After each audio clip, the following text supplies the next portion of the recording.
ये वीडियो केवल मनोरंजन के उद्देश्य से बनाया गया है। इसमें प्रस्तुत कहानियां और उपन्यास काल्पनिक हैं, जिनका उद्देश्य दर्शकों को रोचक और रचनात्मक अनुभव प्रदान करना है। इनमें बताए गए पात्र, घटनाएं और स्थान पूरी तरह लेखक की कल्पना पर आधारित हैं और किसी भी व्यक्ति, जाति, धर्म, समुदाय या संस्था का अपमान करने का उद्देश्य नहीं है। कृपया इन कहानियों को काल्पनिक दृष्टिकोण से ही देखें। तो चलिए कहानी की ओर। जब संजय मोरे ने ये सुना तो उन्होंने बिना किसी लाग लपेट के सीधे जवाब दिया, मेरा मुख्य काम अभी भी ड्राइविंग है। मासिक वेतन 8,000 रुपये है, बीमा और अन्य सुविधाओं के साथ। क्या मैं, संजय मोरे, तुम्हें कोई ऐसी नौकरी दिलाऊंगा जो धोखा दे? कैसा है, क्या तुमने जो कहा वह सब सच है? प्रमोद सावंत ने संजय मोरे की ओर कुछ हिचकिचाहट भरी नज़रों से देखा। जब वह युवा था तब भी उसे ऐसी सुविधाओं वाली नौकरी नहीं मिली थी। अब जब वह उम्रदराज हो चुका है तो क्या वाकई कोई उसे नौकरी देगा? मैं वहाँ काम कर रहा हूँ, क्या मैं तुम्हें धोखा दूंगा? क्या मैं पूछ सकता हूँ कि नौकरी खास तौर पर क्या है? शटल बस ड्राइवर, एक निश्चित रूट होगा कर्मचारियों को काम पर लाने और घर छोड़ने के लिए। मैं बस इतना पूछता हूँ, करना है या नहीं? मैं तुम्हें बता दूँ, यह इसलिए है क्योंकि बॉस मुझ पर भरोसा करता है और मुझे भर्ती का काम सौंपा है। वरना क्या तुम्हें लगता है कि ऐसी अच्छी नौकरी तुम्हारी बारी आएगी? संजय मोरे ने प्रमोद सावंत को गंभीरता से देखा। ठीक है, मैं तुम पर भरोसा करता हूँ। प्रमोद सावंत ने एक पल के लिए हिचकिचाया और फिर सीधे सहमति दे दी। उसे विश्वास था कि संजय मोरे उसे धोखा नहीं देगा। बस यही तो बात है। ये कंपनी का बिजनेस कार्ड है। कल सुबह कंपनी में जाकर कॉन्ट्रैक्ट साइन कर लेना। संजय मोरे ने एक बिजनेस कार्ड निकाला और प्रमोद सावंत को थमा दिया। कार्ड उन्होंने गाड़ी में तैयार रखा था, उतरते वक्त एक ले लिया था। दोपहर में श्रेया नायर वाहन बाजार से बसों की जांच करके लौटी और कंपनी पहुंची। श्रीमान राज, ये सभी बसों की कीमतें और मॉडल हैं। ऑफिस में श्रेया नायर ने व्यवस्थित जानकारी राज सिंघानिया को सौंपी। राज ने इसे लिया और जल्दी से देखा। बड़ी बसों की कीमत आमतौर पर 8 लाख से 13 लाख के बीच थी। छोटी बसों पर उन्होंने ज़्यादा ध्यान नहीं दिया। आखिरकार बड़ी बसें ज़्यादा पैसा खर्च करती हैं और सीटें भी ज़्यादा होती हैं ताकि कर्मचारी सवारी करते समय भीड़भाड़ न महसूस करें। कुछ देर देखने के बाद राज की नज़र आखिरकार 12.9 लाख की कीमत वाली एक बस पर टिकी। ये बस कीमत और कॉन्फ़िगरेशन दोनों में शीर्ष थी, लेकिन जल्द ही राज को एक समस्या का एहसास हुआ। अब जब गाड़ी चुन ली गई है तो कल इसे लेने कौन जाएगा? कल श्रेया नायर को चंद्रयान स्टूडियोज के कर्मचारियों के बीमा परिवर्तन के लिए वित्त विभाग के साथ काम करना है, तो वह गाड़ी लेने नहीं जा सकती। फिर जिम्मेदारी किसकी होगी? दुर्भाग्य से विक्रम यादव वहां नहीं है और चंद्रयान स्टूडियोज को कंप्यूटर डेस्क और कुर्सियां भी खरीदनी हैं। शायद उनके पास समय नहीं होगा। कुछ सोचने के बाद राज को अचानक एक व्यक्ति का ख्याल आया और साथ ही एक बहुत अच्छा प्लान भी। बुरा नहीं, इस तरह न केवल भविष्य की खरीदारी की समस्या हल हो जाएगी, बल्कि उसे पीठ पीछे कुछ करने की चिंता भी नहीं रहेगी। वाकई में यह एकदम सही है। श्रेया, लोकेश राणा को बुलाओ। ठीक है बॉस। श्रेया उठी और ऑफिस से बाहर चली गईं। कुछ ही देर बाद लोकेश राणा बाहर से आए और राज के इशारे पर डेस्क के सामने बैठ गए। श्रीमान राज, कोई आदेश? मैं तुमसे कुछ चर्चा करना चाहता हूँ। श्रीमान राज, आप कहें, जो भी आदेश होगा मैं उसे जरूर पूरा करूँगा। लोकेश राणा सीधे बैठ गए। उनका चेहरा बेहद गंभीर था। हाल ही में कंपनी बहुत तेजी से विकसित हो रही है और कुछ जगहों पर प्रतिभाशाली लोगों की सख्त जरूरत है। मैंने बहुत सोचा और मुझे लगता है कि इस पद के लिए केवल तुम ही योग्य हो। तुम्हारा क्या ख्याल है? राज ने बोलने के बाद लोकेश की ओर देखा। लोकेश ने जब श्रीमान राज की बात सुनी तो उनकी आंखें लगभग गीली हो गईं। उन्हें उम्मीद नहीं थी कि वह श्रीमान राज की नज़रों में इतने महत्वपूर्ण होंगे।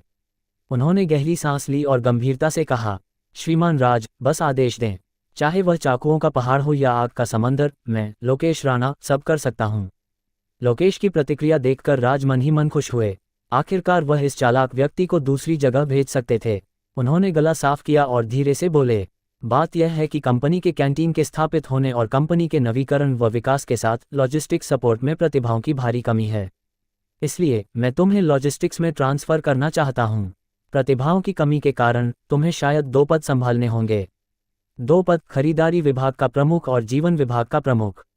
लेकिन ये देखते हुए कि तुम दोहरी जिम्मेदारी निभा रहे हो, तुम्हारा वेतन पहले के 10,000 से बढ़ाकर 15,000 किया जाएगा। तुम्हारा क्या ख्याल है? श्रीमान राज, मुझे जीवन विभाग में कोई समस्या नहीं है, लेकिन खरीदारी में कंप्यूटर का उपयोग करना पड़ता है खरीद तालिका बनाने के लिए, और मुझे उन ऑफिस सॉफ्टवेयर का इस्तेमाल नहीं आता। मुझे डर है कि मैं कुछ गड़बड़ कर दूं। लोकेश ने सिर खुजलाया। उन्हें अपने पहले के बड़े बड़े दावों पर थोड़ी शर्मिंदगी महसूस हुई। ये सुनकर राज खुश हुए। इससे बेहतर क्या हो सकता है? उन्हें ऐसे अनुभवहीन लोग ही चाहिए। लोकेश, जब मैंने तुम्हें इस पद पर रखने का फैसला किया तो मुझे तुम्हारी काबिलियत पर भरोसा था। हमें खुद को कम नहीं आंकना चाहिए। अगर ऑफिस सॉफ्टवेयर नहीं आते तो सीख लेंगे। तुम अभी युवा हो, नई चीजें सीखनी होंगी। बस हिम्मत से काम करो। मैं, राज सिंघानिया, नहीं डरता। तुम्हें क्या चिंता? श्रीमान राज, धन्यवाद। जब आपने इतना कह दिया तो मैं, लोकेश राणा, अगर मना करूं तो यह मेरी बदतमीजी होगी। आप निश्चिंत रहें श्रीमान राज, मैं इन दोनों कामों को अच्छे से करूंगा। लोकेश अपनी सीट से उठे और राज को गहराई से झुककर प्रणाम किया। उन्हें लगा कि उनके जीवन की सबसे बड़ी किस्मत थी श्रीमान राज से मिलना। वैसे, श्रीमान राज, अगर मैं खरीदारी विभाग में चला गया तो वर्कशॉप का जिम्मेदार कौन होगा? लोकेश फिर से बैठने के बाद कुछ चिंता के साथ बोले, मुझे लगता है कि अनिल शिंदे अच्छे हैं, मैं उन्हें तुम्हारी जगह देना चाहता हूं। राज ने कहा, अनिल भाई, वह अच्छा विकल्प हैं। लोकेश ने यह सुनकर सहमति में सिर हिलाया। अनिल शिंदे तब से फैक्ट्री में थे जब वह आए थे। वह ईमानदार थे, ज्यादा बात नहीं करते थे, लेकिन काम में बहुत गंभीर और सावधान थे। उनके हाथों से निकले उत्पादों में गलतियां बहुत कम होती थीं। सबसे महत्वपूर्ण बात, उन्होंने युवावस्था में कुछ समय मशीन टूल रखरखाव में काम किया था, इसलिए अब अनिल शिंदे वर्कशॉप में खराब कटिंग मशीनों को ठीक कर सकते थे। इसके अलावा कुछ समय पहले एक कटिंग मशीन में छोटा सा बदलाव किया गया था। आमतौर पर 3 प्रक्रियाओं वाला काम अब 2 प्रक्रियाओं में पूरा हो जाता था। उत्पादन क्षमता में काफ़ी सुधार हुआ था और वह अनिल भाई से सभी कटिंग मशीनों में बदलाव करवाने की तैयारी में थे। हालांकि अब वह लॉजिस्टिक्स में ट्रांसफ़र हो गए हैं और अनिल शिंदे उनकी जगह लेंगे तो चिंता की कोई बात नहीं। उन्हें विश्वास था कि अनिल भाई जरूर बदलाव करेंगे। जब तुम्हें भी कोई समस्या नहीं लगती तो ये बात पक्की। वापस जाकर अनिल को बुलाओ, मैं उनसे बात करूंगा। वर्कशॉप के हस्तांतरण के लिए तुम दोनों आपस में चर्चा कर लो, मैं दखल नहीं दूंगा। राज को उम्मीद नहीं थी कि लोकेश अनिल शिंदे से सहमत होंगे, इससे उनकी काफ़ी परेशानी बच गई। ठीक है श्रीमान राज। लोकेश ये सुनकर उठे और ऑफिस से चले गए। कुछ ही देर बाद अनिल शिंदे ने दरवाजा खटखटाया और अंदर आए। अभी लोकेश ने उन्हें ढूंढा था और कहा था कि श्रीमान राज उनसे मिलना चाहते हैं। यह कोई बड़ी बात नहीं थी, लेकिन लोकेश के चेहरे का भाव वाकई अजीब था। उन्होंने पूछा कि क्या बात है, लेकिन उन्होंने नहीं बताया। बस इतना कहा, ऑफिस पहुंचकर पता चल जाएगा। क्या श्रीमान राज उनके काम से नाखुश हैं, या फिर सुबह जो बात श्रीमान राज से हुई थी उसमें कोई बदलाव है? श्रीमान राज, आपने मुझे बुलाया? डरते डरते अनिल शिंदे डेस्क के पास पहुंचे और धीमी आवाज में पूछा। इतना संकोच मत करो, बैठकर बात करो। अनिल के बैठने का इंतजार करने के बाद उन्होंने आगे कहा, कोई और बात नहीं, बस तुम्हारा पद समायोजित करना है। लोकेश को कंपनी के संचालन के कारण अन्य विभागों में ट्रांसफर किया गया है और वर्कशॉप डायरेक्टर का पद खाली है। मैंने सोचा और मुझे लगता है कि तुम इसके लिए बहुत उपयुक्त हो। श्रीमान राज, लेकिन मैंने कभी लीडरशिप नहीं की, मुझे डर है कि मैं अच्छे से प्रबंधन नहीं कर पाऊंगा। अनिल ने यह सुनकर जल्दी से कहा, उनके शब्दों में थोड़ा हकलाहट थी। लीडर बनना निश्चित रूप से अच्छी बात है, लेकिन ये श्रीमान राज की कंपनी है। उन्हें बहुत चिंता थी कि पद संभालने के बाद अगर वह अच्छे से प्रबंधन नहीं कर पाए तो कंपनी को नुकसान होगा। कोई बात नहीं, कोई भी जन्म से लीडर नहीं बनता, जैसा तुम्हारे दिल में आए वैसे प्रबंधन करो। धीरे धीरे समय के साथ तुम्हें समझ आ जाएगा। ठीक है, ये तय हुआ, अब से तुम वर्कशॉप डायरेक्टर हो। इसके अलावा तुम्हारा वेतन वर्कशॉप डायरेक्टर के स्तर पर अपग्रेड होगा और वेतन 10,000 रुपये प्रति माह होगा। राज ने अनिल को मना करने का मौका नहीं दिया और सीधे श्रेया की ओर मुड़कर बोले, श्रेया, तुम बाद में वित्त विभाग से बात करके अनिल और लोकेश के जॉब ट्रांसफर और वेतन समायोजन की सूचना दे देना। श्रीमान राज, मैं कोशिश करूंगा। अगर मैं अच्छे से प्रबंधन नहीं कर पाया तो आप मुझे कभी भी हटा सकते हैं। अनिल ने देखा कि श्रीमान राज ने फैसला कर लिया है तो उन्होंने सहमति में सिर हिलाया। ठीक है, आत्मविश्वास के साथ प्रबंधन करो, मुझे तुम पर भरोसा है। राज ने अनिल को प्रोत्साहन भरी नजरों से देखा, लेकिन मन ही मन सोचा कि अगर तुम अच्छे से प्रबंधन नहीं कर पाए तो मैं तुम्हें जिंदगी भर रख सकता हूं, हटाना ऐसा कुछ नहीं होगा। अनिल भावुक चेहरे के साथ ऑफिस से चले गए। वह उत्साहित भी थे और घबराए हुए भी। उत्साहित इसलिए कि उन्हें प्रमोशन और वेतन वृद्धि मिली थी, घबराए इसलिए कि उन्हें अपनी काबिलियत पर भरोसा नहीं था। अनिल के जाने के बाद श्रेया ने एक गिलास पानी लिया और राज के डेस्क पर रखा, फिर एक आह भरी। श्रीमान राज, आप अपने कर्मचारियों के लिए वाकई बहुत अच्छे हैं। चाहे पहले विक्रम यादव हों या अब लोकेश राणा और अनिल शिंदे, और बेशक वह खुद भी। अगर वह दूसरी कंपनियों में होती तो शायद अभी भी निचले स्तर पर काम कर रही होती। यहाँ तक कि अगर कंपनी को मैनेजर की ज़रूरत होती तो वे बॉस ज़्यादा अनुभवी लोगों को भर्ती करने के लिए पैसा खर्च करते और अपने कर्मचारियों को शायद ही ट्रेन करते। लेकिन श्रीमान राज अलग हैं। भले ही उनके कर्मचारियों को अभी उस काम का अनुभव न हो, वह अपने कर्मचारियों को प्रमोट करने और धीरे धीरे ट्रेन करने को तैयार हैं। हाँ, क्या करें, उनकी काबिलियत तो है ही। राज ने पानी का गिलास उठाया और एक घूंट लिया। काम खत्म होने के करीब संजय मोरे भी कंपनी लौट आए। श्रीमान राज, मेरा दोस्त आने को तैयार है। कल दोनों कंपनियां कॉन्ट्रैक्ट साइन करेंगी। संजय मोरे ऑफिस में आए और इस बात की जानकारी दी। संजय भाई, आपको तकलीफ हुई? राज का चेहरा खुशी से चमक उठा। अब जब ड्राइवर मिल गया है तो लोकेश राणा कल नए ड्राइवर को लेकर गाड़ी लेने जा सकते हैं। अब एक और विधि कोष खपत हो गई। बधाई हो अनिल भाई, प्रमोशन हुआ है, अब तो भाइयों को खाना खिलाना चाहिए। वर्कशॉप में काम खत्म होने के बाद अनिल शिंदे के करीबी कर्मचारी तुरंत उनके चारों ओर इकट्ठा हो गए। अनिल ने अपने दोस्तों को देखा और शर्मिंदगी से मुस्कुराए। ऑफिस से निकलने के बाद लोकेश ने उन्हें वर्कशॉप में ले जाकर यह खबर घोषित की थी और फिर एक साधारण काम हस्तांतरण किया था। ठीक है, तुम लोग क्या खाना चाहते हो? आज मैं खिलाऊंगा। वैसे भी प्रमोशन एक उत्सव का मौका है और कुछ दोस्तों को खाना खिलाना सामान्य बात है। पिछली बार हम जिस घरेलू रेस्तरां में गए थे वहां चलें। वह रेस्तरां वाकई अच्छा है, खाना ज़्यादा और कीमत मुनासिब। कई कर्मचारियों ने खाने की जगह पर चर्चा की। तभी एक और कर्मचारी ने बीच में कहा, तुम लोग कंपनी कैंटीन को तो नहीं भूले?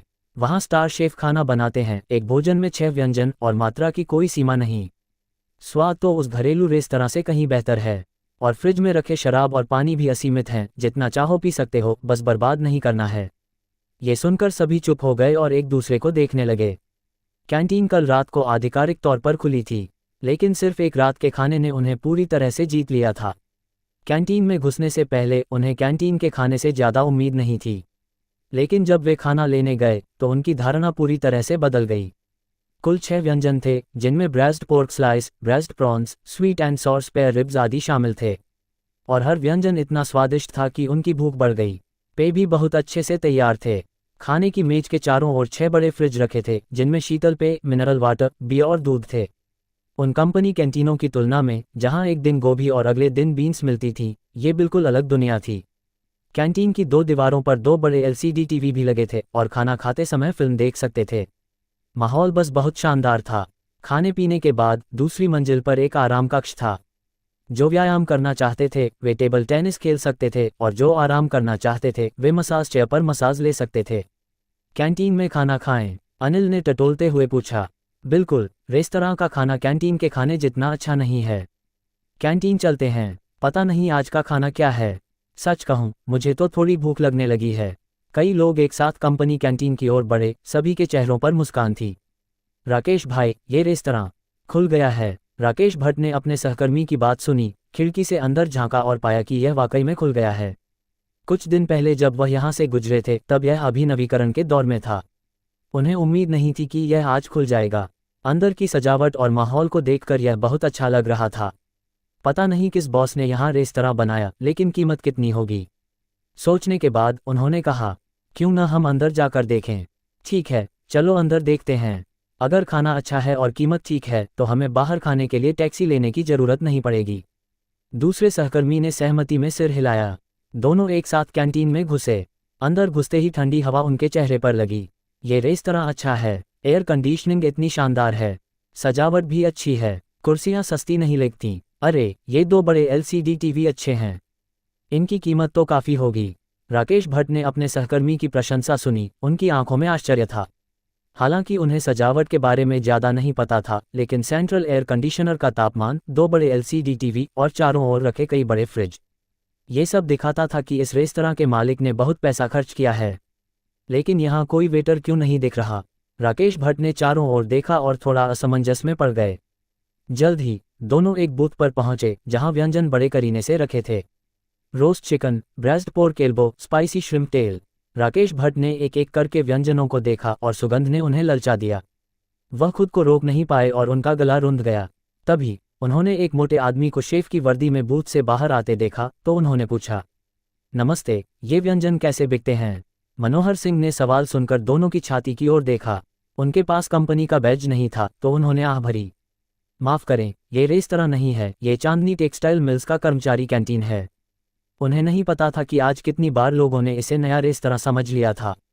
लगता है मुझे बॉस को यहाँ की स्थिति बतानी होगी और कोई हल निकालना होगा, वरना हर दिन सफाई नहीं दे सकता। ये कर्मचारी कैंटीन है, आप मजाक कर रहे हैं। किसका कर्मचारी कैंटीन इतना अच्छा खाना देता है? अरे समझ गया, आपका कर्मचारी कैंटीन शुल्क लेता है, राकेश भट्ट के बगल वाले सहकर्मी ने अचानक कहा। ये सुनकर मनोहर सिंह का चेहरा नाखुशी से भर गया। आप दोनों, अब खाने का समय होने वाला है, कृपया मेरे काम में बाधा न डालें, कृपया कैंटीन से बाहर जाएं।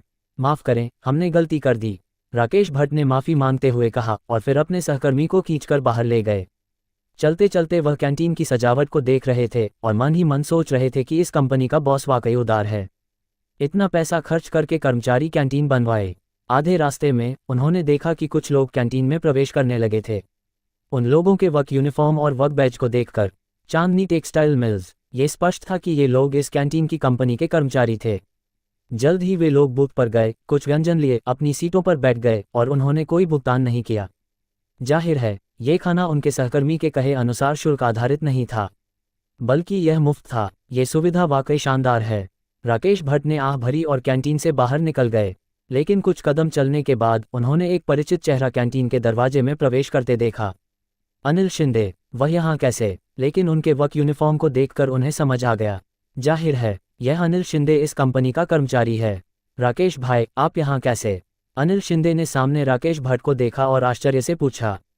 राकेश भट्ट ने यह सुनकर थोड़ा असहज महसूस किया और संक्षेप में समझाया। ओह, तो ये बात है। अनिल शिंदे को अचानक समझ आया और फिर उन्होंने कहा, ये कर्मचारी कैंटीन है, यहाँ आपका स्वागत करना सुविधाजनक नहीं है, मैं किसी दिन आपको खाना खिलाऊंगा। ठीक है, राकेश भट्ट ने सिर हिलाया और सीधे कैंटीन से बाहर चले गए। उनके मन में वह सुविधाएं याद आ रही थीं, जैसे 2 दिन की छुट्टी और बीमा, जो अनिल ने पिछली बार मुलाकात में बताई थीं। उस समय उन्हें विश्वास नहीं हुआ था, लेकिन इस शानदार कर्मचारी कैंटीन को देखने के बाद उन्हें थोड़ा यकीन होने लगा। लगता है मुझे वाकई जाकर पूछना चाहिए, अगर सच में ऐसी सुविधाओं वाली फैक्ट्री है तो मुझे यह मौका जरूर पकड़ना चाहिए। यशवी, ये पैसा ले लो और खर्च करो, तुम्हारे पापा और मैं एक अच्छे बॉस से मिले हैं, हम अब महीने में करीब 20,000 रुपये कमा सकते हैं, तो जो मन करे खाओ। पैसे बचाने की सोच मत करो, अपने लिए 2 नए जोड़े कपड़े खरीद लो, घर की चिंता मत करो, तुम्हारे पापा और मैं ठीक हैं। लेकिन तुम, मैंने पिछली बार कहा था कि घर आ जाओ, लेकिन तुम नहीं आए। लिविंग रूम में दीपा पटेल फ़ोन पर थी, उनकी आवाज़ में थोड़ी शिकायत थी। मम्मी, हाल ही में मेरी क्लासेस बहुत ज़्यादा हैं, रविवार को भी रिवीजन करना पड़ता है, घर आने का समय नहीं मिलता। आप और पापा को कुछ पैसे कमाने में इतनी मेहनत करनी पड़ती है, मुझे पैसे भेजने की सोच मत करो। मेरे पास यहाँ स्कॉलरशिप काफ़ी है, छोटी बहन बढ़ने की उम्र में है, उसके लिए कुछ अच्छा खाना खरीदो। मेरे पास अभी कुछ काम है, तो अब बात नहीं करते। नीलपुर शहर, यशवी देसाई ने एक घर के सामने फ़ोन काट दिया। वह घर की स्थिति को बहुत अच्छे से जानती थी।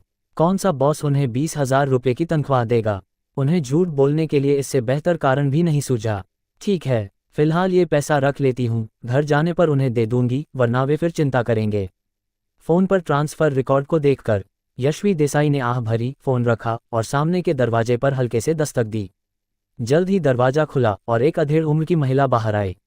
दरवाजे पर यशवी को देखकर उन्होंने गर्मजोशी से अंदर बुलाया। यशवी, जल्दी अंदर आओ, तुम्हारा बहुत बहुत धन्यवाद। रिया ने इस बार मॉक एग्जाम में पहले से 40 अंक ज़्यादा स्कोर किए।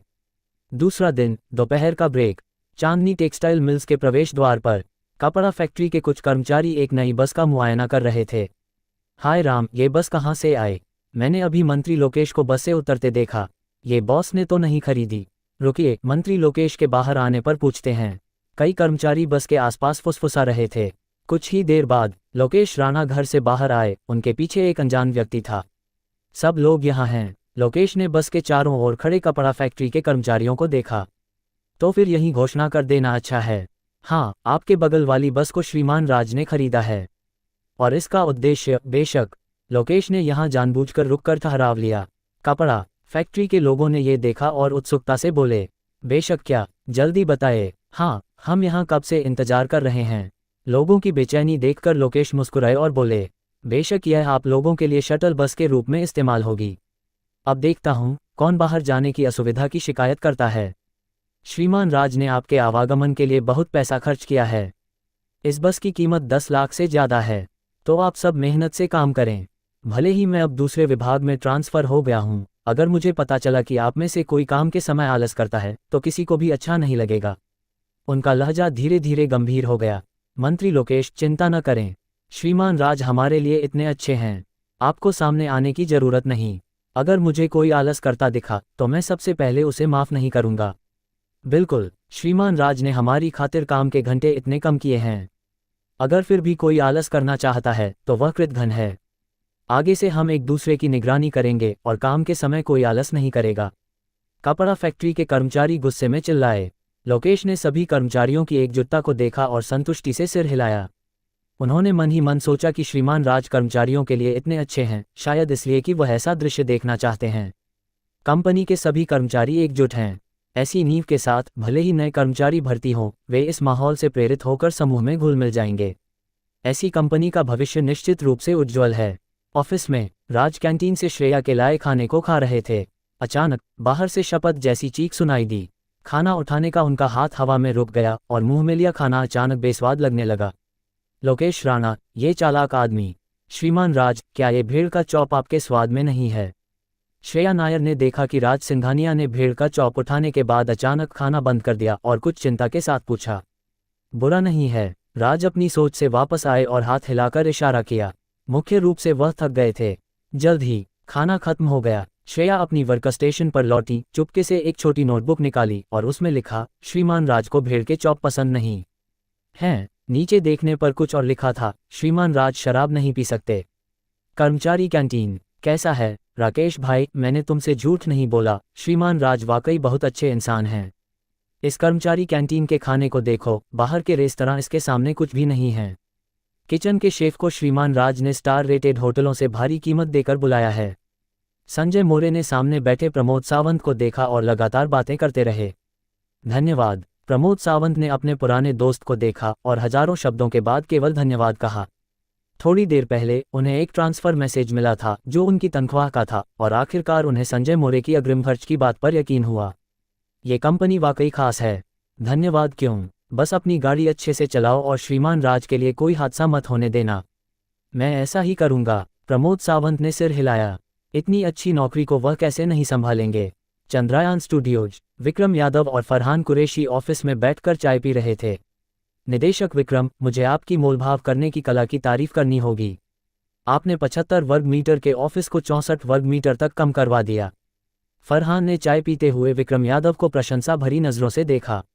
एक सामान्य 80 वर्ग मीटर का ऑफिस सालाना 72,000 रुपये का होता है, लेकिन विक्रम के मोलभाव के बाद ये केवल 61,000 रुपये में मिला, जिससे 10,000 रुपये से ज़्यादा की बचत हुई। ये सामान्य है। उनका ऑफिस कई महीनों से किराए पर नहीं गया था। अगर उसे किराए पर देना है तो पता नहीं कितना समय लगेगा। अगर वे हमें किराए पर नहीं देते और ये 2 महीने तक खाली रहता तो ये 10,000 रुपये से ज़्यादा का नुकसान होता। लाभ हानि तौलने पर हमें किराए पर देने की संभावना बहुत ज़्यादा थी, जब तक कि उन्हें यकीन न हो कि 2 महीने के भीतर ऑफिस किराए पर जाएगा, और जाहिर है उन्हें ऐसा आत्मविश्वास नहीं था। विक्रम ने मुस्कुराते हुए समझाया कि उन्होंने कीमत की गणना की थी, जो मूल रूप से 2 महीने के किराए के बराबर थी। 2 महीने बिल्कुल सही हैं। अगर इससे ज़्यादा लंबा होता तो मकान मालिक सोच सकता था। ठीक है, अब और नहीं, मुझे पढ़ाई करने जाना है। मैंने कुर्सियाँ और अन्य चीज़ें पहले ही बुक कर दी हैं। तुम्हें बस श्रीमान राज से बात करनी है, विक्रम ने कहा और फिर उठकर कर्मचारी स्टूडियो की ओर चले गए। इस दौरान लगातार संपर्क में रहने से उन्हें लगा कि उन्हें सीखने के लिए और भी बहुत कुछ चाहिए। फरहान ने जाते हुए विक्रम को देखा, उनकी आंखों में प्रशंसा थी। कोई आश्चर्य नहीं कि श्रीमान राज विक्रम को इतना महत्व देते हैं। विक्रम की व्यावसायिक क्षमता तो छोड़ो, ये सीखने की भावना ही काफ़ी है। लगता है मुझे भी मेहनत करनी होगी। फरहान ने आह भरी, अपना मोबाइल निकाला और एक नंबर डायल किया। वह आज की स्थिति श्रीमान राज को बताना चाहते थे।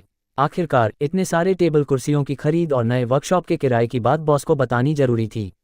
श्रीमान राज, ये चंद्रयान स्टूडियोज की वित्तीय रिपोर्ट है। इसमें ऑफिस कंप्यूटर, टेबल कुर्सियों और नए ऑफिस भवन के किराए का खर्चा लिखा है। श्रेया ने वित्त विभाग से अभी अभी आई रिपोर्ट राज सिंघानिया को सौंपी। ओह, राज ने रिपोर्ट लेने के लिए हाथ बढ़ाया और उनकी नज़र आखिरकार कुल खपत राशि पर पड़ी, जो 22 लाख से ज़्यादा थी। बुरा नहीं, इस तरह बस की खरीद के पैसे सहित 40 लाख से ज़्यादा खर्च हो चुके हैं। रिंग, फ़ोन बजा। राज ने फ़ोन उठाया और फ़ोन से फरहान कुरैशी की आवाज़ आई। श्रीमान राज, आपके दिए काम यहाँ हो गए हैं। वित्तीय विवरण आज आपको भेजे जा चुके होंगे। हाँ, मैंने देखा, बहुत अच्छे से किया। श्रीमान राज, आपकी तारीफ के लिए धन्यवाद, लेकिन इस बार हमें निदेशक विक्रम पर निर्भर रहना पड़ा। 80 वर्ग मीटर का ऑफिस मूल रूप से 70,000 रुपये से ज़्यादा का था, लेकिन निदेशक विक्रम ने सीधे 10,000 रुपये से ज़्यादा बचा लिए। ये सुनकर राज अवाक रह गए। विक्रम यादव जहां भी जाते उनके लिए पैसे बचाने की सोचते थे, लेकिन सौभाग्य से ये केवल 10,000 रुपये से ज़्यादा था तो कोई प्रभाव नहीं पड़ा। हाय, अब तक उन्हें सबसे ज़्यादा सुकून फरहान कुरैशी से मिला। सब कुछ उनकी ज़रूरतों के अनुसार किया गया, न कि विक्रम यादव और लोकेश राणा की तरह जो कभी कभी परेशानी खड़ी कर देते। पता नहीं इस आदमी का गेम कैसा चल रहा है, लेकिन फरहान की क्षमता के साथ जब यह नया गेम लॉन्च होगा उनके पास एक और घाटे वाला गेम होगा। ये सोचकर उन्होंने पूछा, फरहान, तुम्हारे नए गेम का विकास कैसा चल रहा है? इसे पूरा होने में कितना समय लगेगा? श्रीमान राज, अगर नया ऑफिस पूरी तरह से कर्मचारियों से भर जाता है और हमारे पास विकास के लिए पर्याप्त लोग होते हैं तो इसमें लगभग 3 महीने लगेंगे। ठीक है, मैं HR विभाग को सूचित करूंगा और तुम्हारे लिए जल्द से जल्द नए लोगों की भर्ती करवाऊंगा। राज ने फ़ोन काटा और कुर्सी पर लेट गए। अगर उन्होंने नए लोगों का एक समूह भर्ती किया तो वह विधि कोष का एक हिस्सा खर्च कर सकते हैं। अब 4 लाख की अंतिम भुगतान राशि जो अभी तक नहीं मिली है सहित उनके पास केवल लगभग 40 लाख विधि कोष बचे हैं। अगले महीने कर्मचारियों की तनख्वाह में खर्च हो सकता है, खेल आयोजन कराने में खर्च हो सकता है, कुछ दैनिक खर्चों को जोड़कर शायद 200 विधि कोष खर्च हो सकते हैं। इस तरह उनके लिए आत्म उपभोग के लिए केवल लगभग 20 लाख विधि कोष बचे हैं। लगता है मुझे पैसे खर्च करने के कुछ और तरीके सोचने होंगे। छोड़ो, वैसे भी अभी बहुत समय है तो जल्दी की कोई ज़रूरत नहीं। इस तरह 1 हफ्ता बीत गया। राज आराम से कुर्सी पर बैठे थे। इस हफ्ते कुछ भी अप्रत्याशित नहीं हुआ। चंद्रयान स्टूडियोज का नया ऑफिस आधिकारिक तौर पर शुरू हो गया। क्योंकि कंपनी की कल्याणकारी सुविधाएं बहुत उदार थीं, 20 वर्क स्टेशनों वाले ऑफिस में जल्दी ही 10 से ज़्यादा नए कर्मचारी भर्ती हो गए। उन्होंने विधि कोष का एक हिस्सा भी खर्च किया। राज को और भी ज़्यादा आश्चर्य इस बात से हुआ कि लोकेश राणा, जो हमेशा परेशानी खड़ी करते थे, ने वाकई उनके लिए पैसे खर्च करना शुरू कर दिया। प्रस्तुत खरीद आवेदन पत्र को देखकर उसमें 1 लाख से ज़्यादा की खपत राशि थी। सबसे बड़ा खर्चा ये था कि कैंटीन को एक इलेक्ट्रॉनिक इंडक्शन दरवाज़ा बदलना था। पूछने पर पता चला कि दूसरी फैक्ट्रियों के कर्मचारी अक्सर कैंटीन में चुपके से घुस जाते थे। इसलिए लोकेश ने एक इलेक्ट्रॉनिक इंडक्शन दरवाज़ा लगाने की योजना बनाई। अपने कर्मचारियों को इलेक्ट्रॉनिक इंडक्शन कार्ड वितरित किए जाएंगे। उस समय केवल कार्ड स्वाइप करने वाले ही कैंटीन में प्रवेश कर सकेंगे, ताकि दूसरी फैक्ट्रियों को चुपके से घुसने से रोका जा सके। यह विचार अच्छा था और इससे कुछ पैसे भी बच सकते थे। राज ने बिना सोचे इसे मंजूरी दे दी। रिंग, फ़ोन बजा। राज ने कॉलर आईडी देखा। ये चंद्रयान स्टूडियोज से फरहान कुरैशी का था। उन्होंने फ़ोन उठाया। श्रीमान राज, आपके चाहे नए उपकरण विकसित हो गए हैं। क्या आप इन्हें तुरंत गेम में डालना चाहते हैं? ओह, फरहान की बात सुनकर राज तुरंत सतर्क हो गए। हथियार आखिरकार विकसित हो गए। इन दिनों वह कभी कभी तियानलॉन गेम में खेलने के लिए लॉग इन करते थे, लेकिन आमतौर पर ज़्यादा देर नहीं खेल पाते थे कि नवाब भाई लोग लेकर आते और उन्हें घर भेज देते। वह लंबे समय से गुस्से में थे। यह नवाब भाई न केवल उनकी तीसरी सेटलमेंट में नाकाम रहा, बल्कि गेम में भी उन्हें दबा रहा था। चाचा छिप सकते हैं, चाची नहीं छिप सकती।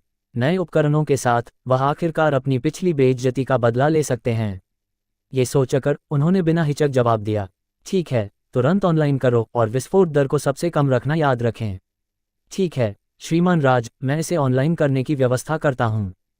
फ़ोन काटने के बाद लगभग 2 घंटे बाद फरहान ने एक मैसेज भेजा। इसका मतलब था कि उपकरण शेल्फ पर डाल दिए गए हैं और उनके गेम अकाउंट में भी नए उपकरण लगाए गए हैं। ये देखकर राज ने जल्दी से गेम में लॉग इन किया। हालांकि गेम में लॉग इन करने पर पता चला कि गेम वर्जन को अपडेट करना होगा और अपडेट विज्ञापन में इस अपडेट की सामग्री की घोषणा की गई थी, जिसमें नए उपकरणों की उपस्थिति और प्रत्येक उपकरण को प्राप्त करने की विधि शामिल थी। कुछ मिनट बाद अपडेट पूरा हुआ। गेम में प्रवेश करने पर उनका गेम कैरेक्टर वाकई नए उपकरण पहने हुए था। इस बार बदला लेने में कोई अप्रत्याशित घटना नहीं हुई। राज ने मन में सोचा और सीधे गेम कैरेक्टर को जंगल में ले गए।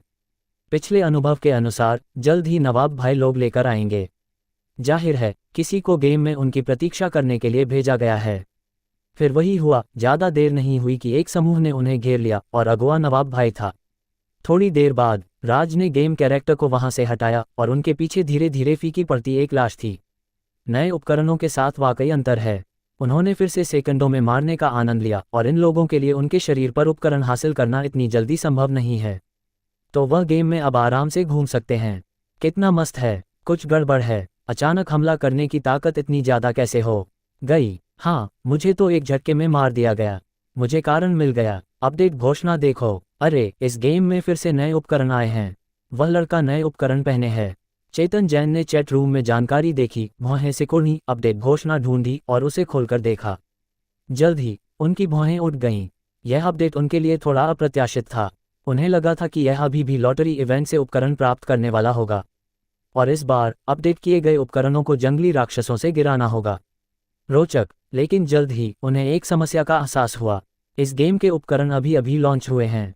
फिर वह आईडी जिसे स्नोफॉल कहते हैं, इतनी जल्दी उपकरण कैसे ले सका? इस समय चैट रूम में कुछ लोगों को भी कुछ गड़बड़ महसूस हुई।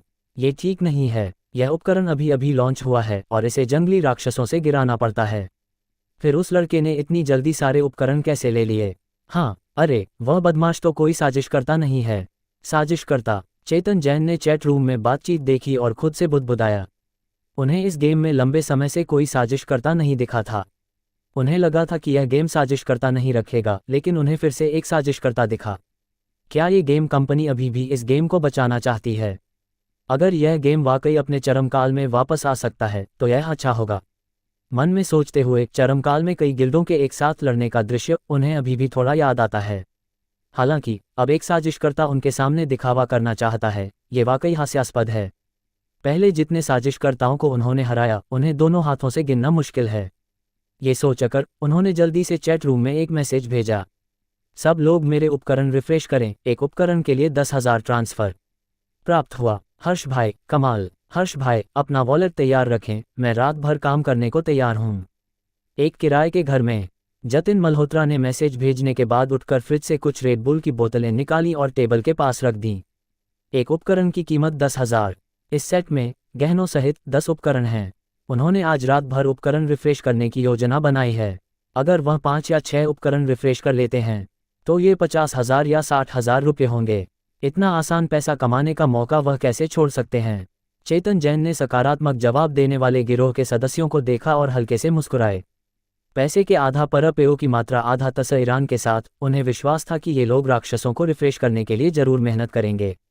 अगर वह भाग्यशाली हुए तो शायद कल तक सारे नए उपकरण मिल जाएं। चाहे आप साजिशकर्ता ही क्यों ना हो, मैं आपको हर हाल में मारूंगा। गेम से बाहर निकलकर राज ने आराम से अपनी कमर सीधी की और आखिरकार अपनी जगह वापस ले ली। श्रीमान राज, इसे देखिए, ये व्यक्ति तो वकील तान्या लगती हैं। श्रेया राज के पास आई और अपने फ़ोन पर एक खबर दिखाई। राज ने उत्सुकता से देखा। शीर्ष कानूनी फर्म ने मुकदमा हारा, आदित्य एंटरप्राइजेस के वरिष्ठ प्रबंधन में गुस्सा और प्रमुख वकील ने इस्तीफा दे दिया। शीर्षक के नीचे एक तस्वीर भी थी। हालांकि यह थोड़ी धुंधली थी, फिर भी यह स्पष्ट था कि तस्वीर में व्यक्ति वकील तान्या थी। वकील तान्या ने मुकदमा हारा और इस्तीफा दे दिया। आखिर क्या हो रहा है? राज ने उलझन में नीचे के टेक्स्ट को देखा और थोड़ी देर बाद अपनी नज़रें हटाईं। इस लेख का मुख्य विषय तान्या शर्मा के मुकदमा हारने और फिर इस्तीफा देने के बारे में था। हालांकि क्योंकि तान्या शर्मा धर्म अधिवक्ता की एक उत्कृष्ट वकील हैं और उनका नियोक्ता आदित्य एंटरप्राइजेस की एक सहायक कंपनी है, इसका जयपुर शहर में बहुत प्रभाव है। इस हार के बाद धर्म अधिवक्ता और आदित्य एंटरप्राइजेस दोनों को बड़ा नुकसान हुआ। लेख को देखते हुए महिला, पता नहीं इस उत्कृष्ट वकील ने ये खिताब कैसे हासिल किया। सबूत इतने पुख्ता थे, फिर भी मुकदमा हार गई। आखिर में यह उनकी क्षमता की कमी है। बिल्कुल, भले ही मैं उत्कृष्ट वकील नहीं हूं, मैं ये मुकदमा नहीं हारता। यह अफसोस की बात है कि कहा जाता है कि इस हार के कारण आदित्य को 10 लाख से ज़्यादा का मुआवजा देना पड़ा। वाकई बदकिस्मती। राज ने देखा, वकीलों का मुकदमा हारना सामान्य है। हर बार अदालत खुलती है, कुछ वकील मुकदमा हारते हैं। ये कहा जा सकता है कि क्षमता अच्छी नहीं थी, लेकिन कुछ टिप्पणियां कुछ ज़्यादा ही थीं। लेकिन जल्द ही राज की नज़र उस टिप्पणी पर पड़ी कि आदित्य ने मुकदमा हारने के कारण 10 लाख का मुआवजा दिया। 10 लाख! अगर उनकी कंपनी मुकदमे में फंसती है और हार जाती है तो क्या ये भारी खर्चा नहीं होगा? और उनकी कंपनी ने अभी तक कानूनी विभाग स्थापित नहीं किया है। ये बिल्कुल सही समय है एक विभाग बनाने का। श्रेया, वकीलों की तनख्वाह का दायरा क्या है? वकीलों की तनख्वाह में बहुत उतार चढ़ाव होता है। कुछ सामान्य वकीलों की सालाना तनख्वाह लगभग 10,000 होती है और थोड़े अनुभवी वकीलों की सालाना तनख्वाह 2 लाख से 3 लाख के आसपास होती है। अगर इससे ऊपर जाएं तो उत्कृष्ट वकील होते हैं जिनकी सालाना तनख्वाह 5 लाख से 7 लाख के आसपास होती है। अगर इससे भी ऊपर तो पार्टनर होते हैं। श्रेया की बात सुनकर राज गहरी सोच में पड़ गए। अगर कानूनी विभाग स्थापित करना है तो मुकदमा हारने के लिए कुछ अनुभवहीन वकीलों को भर्ती करना बेहतर होगा। जितना कम अनुभव उतना बेहतर, और सबसे अच्छा होगा अगर सभी इंटर्न हो। उस स्थिति में जब भी कोई मुकदमा होगा, हारने की संभावना निश्चित रूप से बहुत ज़्यादा होगी। हालांकि जैसे ही यह विचार आया, विधि ने एक रिमाइंडर दिया। कंपनी को कानूनी विभाग स्थापित करने की न्यूनतम आवश्यकता है कि एक उत्कृष्ट वकील इसका प्रभारी हो। कमबख्त, ये धोखेबाज विधि वाकई कोई खामी छोड़ने नहीं देती। उत्कृष्ट वकील, इस स्थिति में वह मुकदमा कैसे हार सकता है? वैसे वकील तान्या, क्या वह एक उत्कृष्ट वकील नहीं है और उन्होंने अभी अभी मुकदमा हारा है?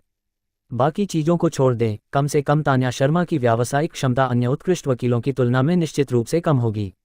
उच्च कीमत, कम कॉन्फ़िगरेशन, क्या ये वही नहीं जो वह चाहते हैं? विधि ने उन्हें उत्कृष्ट वकील भर्ती करने को कहा, तो इसमें कोई ज़्यादा बात नहीं कि वह कम क्षमता वाली एक को भर्ती करें। इसके अलावा उत्कृष्ट वकीलों की सालाना तनख्वाह 5 लाख से 7 लाख के आसपास होती है। विधि द्वारा अनुमत तनख्वाह सामान्य तनख्वाह से लगभग 30% ज़्यादा होगी। उच्चतम मानक के अनुसार अगर 13वां वेतन जोड़ा जाए तो 10 लाख की सालाना तनख्वाह देने में कोई समस्या नहीं है। बस यह नहीं पता कि इसे पहले से भुगतान किया जा सकता है या नहीं। आखिरकार पहले कर्मचारियों को अधिकतम 1 महीने की तनख्वाह पहले दी जाती थी। क्या पूरी सालाना तनख्वाह 1 साल पहले दी जा सकती है? परीक्षण करने पर विधि ने मना नहीं किया। कमबख्त, तो क्या अन्य कर्मचारियों को उनकी वरिष्ठता के अनुसार भुगतान किया जा सकता है? लेकिन विधि ने जल्द ही जवाब दिया, सालाना तनख्वाह सामाजिक प्रवृत्ति के अनुरूप नहीं है। मेजबान केवल कुछ विशेष पदों पर कर्मचारियों को सालाना तनख्वाह दे सकता है। राज, जो सोच रहे थे कि उन्हें पैसे खर्च करने का नया तरीका मिल गया है, कुछ सेकंड की खुशी के बाद विधि के एक वाक्य से अवरुद्ध हो गए। हाँ, कानूनी फर्मों में वकीलों की तनख्वाह मुकदमों की संख्या या आकार से जुड़ी होती है। कुछ वकील एक महीने में कोई मुकदमा नहीं ले सकते, लेकिन अगले महीने कई मुकदमे ले सकते हैं। इसलिए जब वकील तनख्वाह की बात करते हैं तो वे मूल रूप से इसे सालाना तनख्वाह के आधार पर गणना करते हैं। शायद यही कारण है कि विधि उन्हें सालाना तनख्वाह शुरू करने की अनुमति देती है। उन्होंने आह भरी, कितना अफसोस, अगर सभी कर्मचारियों को सालाना तनख्वाह दी जा सकती तो उन्हें पैसे खर्च करने की चिंता नहीं करनी पड़ती। सोचने के बाद उन्होंने अपना मोबाइल निकाला और तान्या शर्मा का फ़ोन नंबर ढूंढा। अब जब पैसे खर्च करने का तरीका मिल गया है तो जितनी जल्दी हो सके कार्रवाई करनी चाहिए। किसी भी तरह अगर तान्या शर्मा को कंपनी के कानूनी विभाग में भर्ती कर लिया जाता है तो 10 लाख विधि कोष सीधे खर्च हो सकते हैं। धर्म अधिवक्ता, पार्टनर के ऑफिस में जब आप उसे हासिल करना चाहते हैं तो ये खबर क्यों नहीं फैलाते कि उसने जानबूझकर मुकदमा हारा? इस तरह उसकी प्रतिष्ठा और खराब होगी। मुझे लगता है कि शायद ही कोई कानूनी फर्म उसे लेना चाहेगी। एक शानदार मेकअप वाली महिला ने उलझन में पूछा। धर्म अधिवक्ता की पार्टनर के रूप में वह विशाल गुप्ता के दृष्टिकोण को नहीं समझ पाए। तान्या शर्मा ने धर्म अधिवक्ता की प्रतिष्ठा को बहुत नुकसान पहुंचाया है और फर्म ने नियोक्ता को स्थिर करने और इस बड़े क्लाइंट को बनाए रखने के लिए बहुत मेहनत की है। लेकिन विशाल गुप्ता ने केवल कुछ ट्रोल्स को किराए पर लिया तान्या की क्षमता को बदनाम करने के लिए और ये तथ्य नहीं उजागर किया कि तान्या ने जानबूझकर मुकदमा हारा।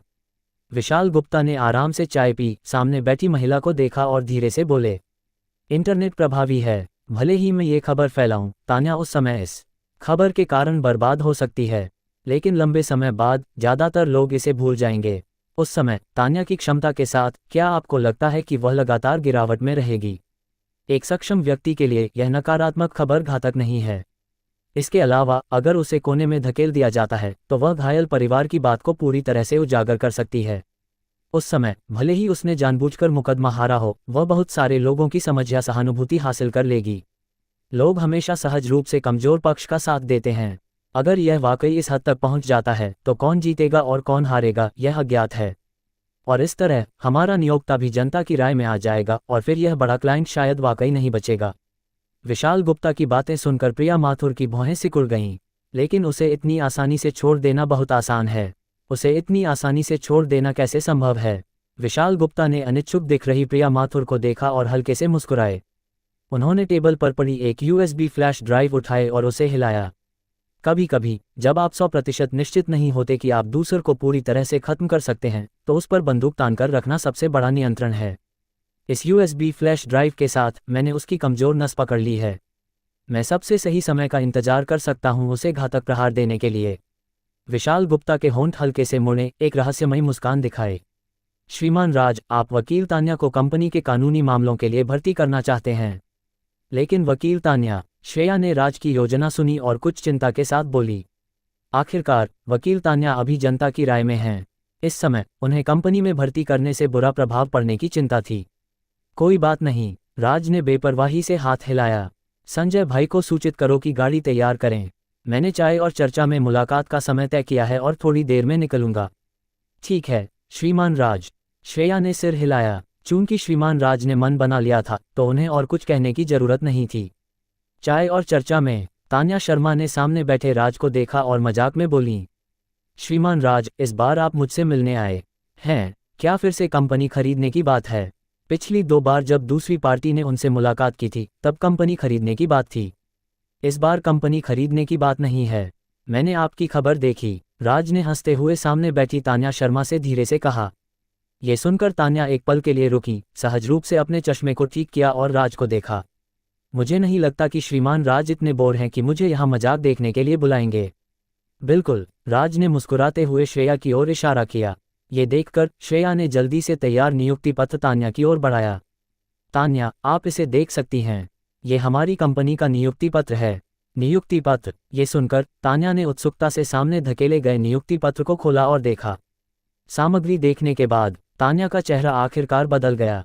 उन्हें उम्मीद नहीं थी कि दूसरी पार्टी उन्हें कंपनी के कानूनी विभाग के निदेशक के रूप में नियुक्त करने के लिए 10 लाख की सालाना तनख्वाह देगी। आपको बता दें, जब वह उत्कृष्ट वकील बनी थी तब उनकी सालाना तनख्वाह 7 लाख से कम थी। 10 लाख की सालाना तनख्वाह बहुत ज़्यादा थी, जो उन्होंने कभी उम्मीद नहीं की थी।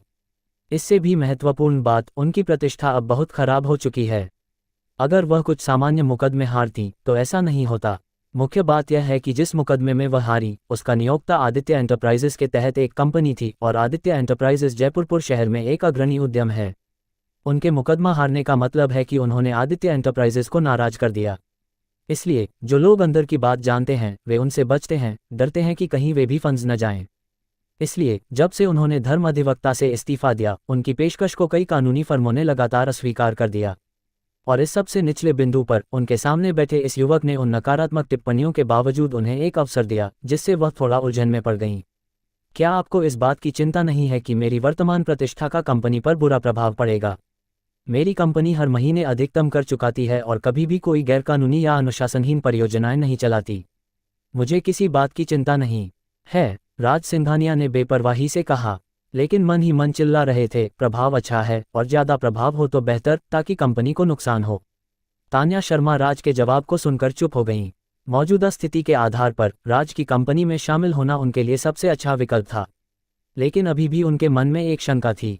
राज की मौजूदा कंपनी केवल एक छोटी फैक्ट्री है। चंद्रयान स्टूडियोज को मिलाकर भी इसने अभी तक कानूनी विभाग स्थापित नहीं किया है।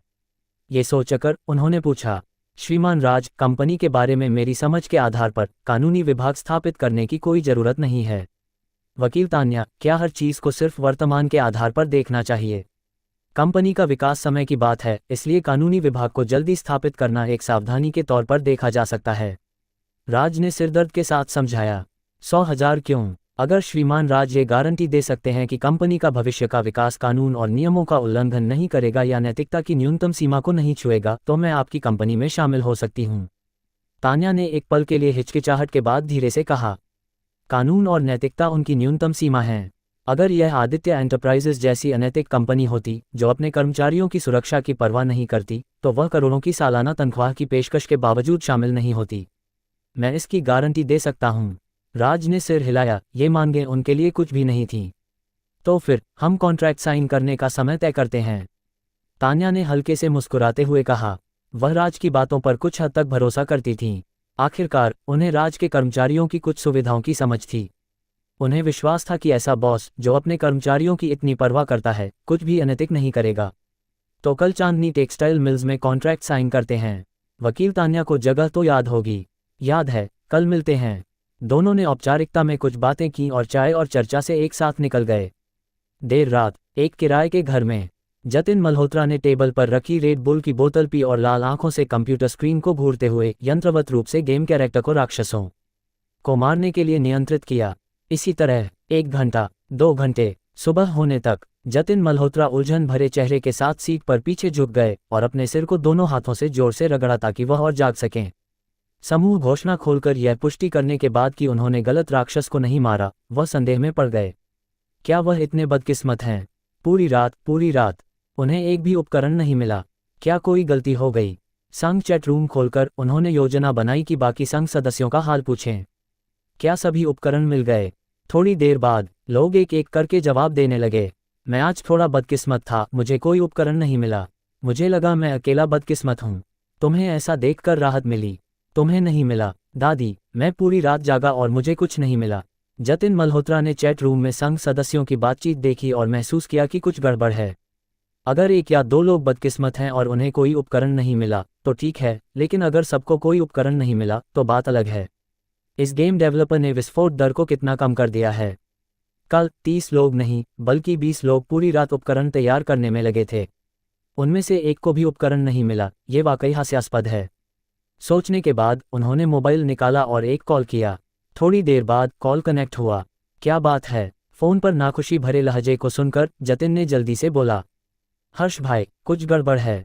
क्या गड़बड़ है? साफ साफ बता। चेतन जैन बिस्तर से उठे और समय देखा। अभी 7 बजे से थोड़ा ज्यादा हुआ था। उस तियानलोन गेम में आपने हमें उपकरण इकट्ठा करने को कहा था न? उस उपकरण की विस्फोट दर में कुछ गड़बड़ है। मेरे और संघ के भाइयों ने पूरी रात इकट्ठा किया, लेकिन एक भी उपकरण नहीं मिला। एक भी चीज नहीं, चेतन जैन ने उलझन में कहा, लेकिन उन्हें पहले कभी ऐसी स्थिति का सामना नहीं करना पड़ा था। एक भी चीज नहीं, जतिन ने जवाब दिया। समझ गया। चेतन की नींद तुरंत उड़ गई। वह आज बदला लेने की योजना बना रहे थे। अगर उपकरण नहीं मिले तो बदला कैसे लेंगे? फोन काटकर वह जल्दी से बिस्तर से उठे और डेस्क पर आए, कंप्यूटर चालू किया और गेम में लॉगिन किया। संघ चैट रूम में घुसकर जल्दी से सवाल पूछा। किसी को उपकरण मिला? जल्द ही यहाँ ढेर सारे संघ सदस्यों के जवाब आए। एक एक करके जवाब देखकर चेतन को आखिरकार समझ आया कि जतिन अतिशयोक्ति नहीं कर रहे थे। वाकई किसी को उपकरण नहीं मिला। रोचक। तुम्हें लगता है कि विस्फोट दर कम करने से तुम मुझे रोक सकते हो? जल्दी से संघ के चैट रूम में एक मैसेज भेजा। तुम लोग करते रहो, मैं एक उपकरण के लिए 20,000 रुपये ट्रांसफर करूंगा। भारी इनाम के तहत जरूर कोई बहादुर निकलेगा। उनके गिल्ड के ये लोग सभी गेम उत्साही हैं, लिव सम्राटों में लिव सम्राट। उपकरण इकट्ठा करने के लिए कई रातों तक इकट्ठा करने में कोई समस्या नहीं है। एक किराए के घर में जतिन मल्होत्रा मूल रूप से बिस्तर पर वापस जाकर थोड़ा आराम करना चाहते थे, लेकिन हर्ष भाई का मैसेज देखकर उन्होंने तुरंत अपना इरादा बदल दिया।